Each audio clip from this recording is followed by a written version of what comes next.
Hello, Nancy here in North Star Ministries. I'm going to be continuing in 1 Samuel chapter 15 in the next video in just a few minutes from now. But I did want to share something about yesterday. I had entered myself into a Spartan race with some friends. I was invited to join, and so I did. And I'm so glad that I did. After giving it some thought, everybody has their own reason for joining a race like that. And if anybody is not familiar with the Spartan race, it is a very challenging race.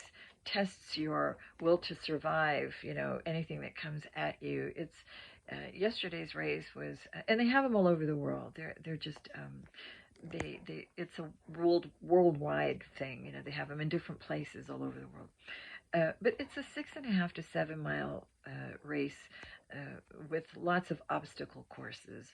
And it's a running race. However, there's a lot of really treacherous terrain that makes it difficult to run, all the rocks and the boulders. And I mean, when you sign the release, the liability form, there's a big statement on there about how, in capital letters, how people die, and do you accept that you may die? And so, because it's so treacherous, you know, but invigorating. I mean, it keeps you going. It's a truly challenging race. But you know what? I really enjoyed it, and I'm so glad that I did it.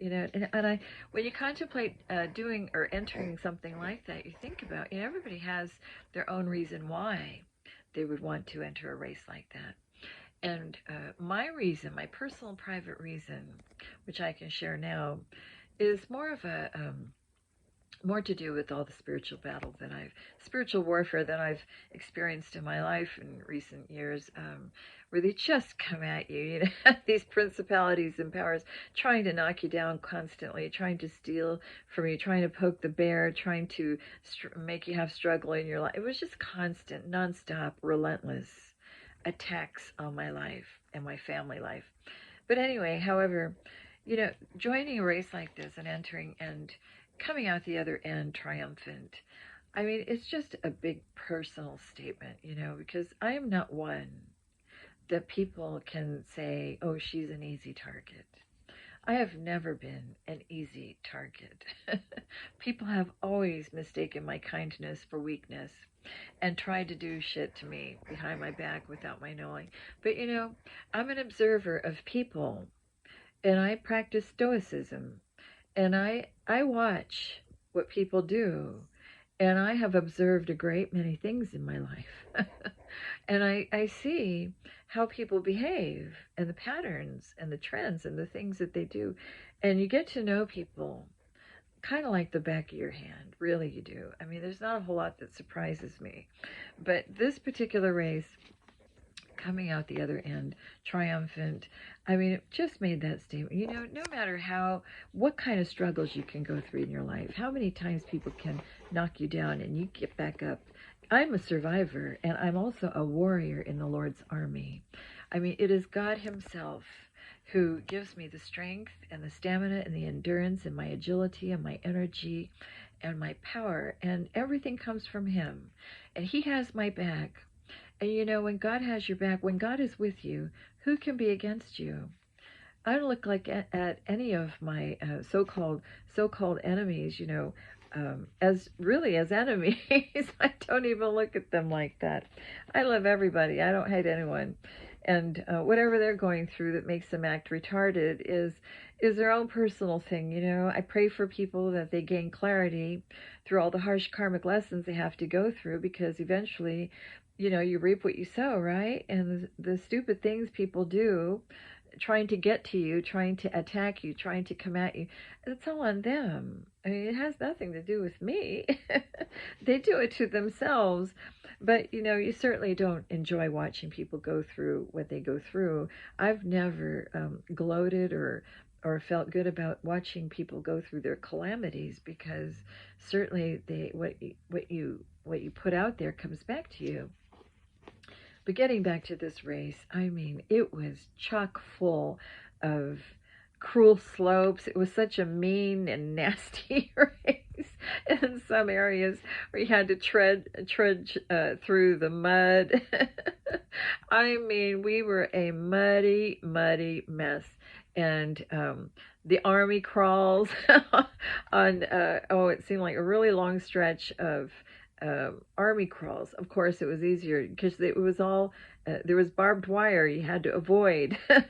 And going through doing army rolls all the way across, that was a lot of fun. But I hadn't done army rolls since my Krav Maga days. And that training really came in handy, I'm telling you, because I rolled right through, and pretty soon other people were rolling as well. But so it was really fun. But it definitely a test of your stamina, your courage, your strength and agility, your perseverance, your ability to endure anything that comes at you. And that's what I love about it. You know, there were certainly areas.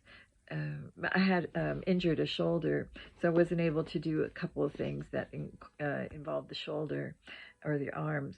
But in the face of struggle, meeting it head on and working out the best way to approach the problem, the obstacle, right? And then going through. It was really fun. All my friends did really well too. It was a huge triumph at the end. It was wilderness. I mean, it was these slopes were so steep with nothing to hang on to in some cases, and then there was walking through a lot of boulders and rocks, and there was total wilderness out there. But it was really fun, and I tell you, I just wanted to share that because for me it was a personal statement. It was a personal triumph. And I highly recommend it to anybody to try one of those things. And you come out with a level of confidence, you know. That confidence is so reassured coming through. So it's a good lesson. It's a good practice to every so often challenge yourself, test yourself, reflect, a little bit of self-reflect. I hear someone's horn honking. Oh, for a minute I thought that was my car. It stopped. Must have been someone else's. But anyway, that's what I wanted to share. You know, I hope this was a positive message, and kudos to Abby, who took fabulous pictures the whole time. She was smart enough to wear pants with the pockets so she could bring her cell phone and take pictures. But if anybody would like to see my photos, they're on my Facebook page, Nancy Douglas, and you can feel free to go and, you know, see the pictures there. Anyway, so I hope everyone has a blessed day, and I will be back with 1 Samuel chapter 15 in just a few minutes. Bye.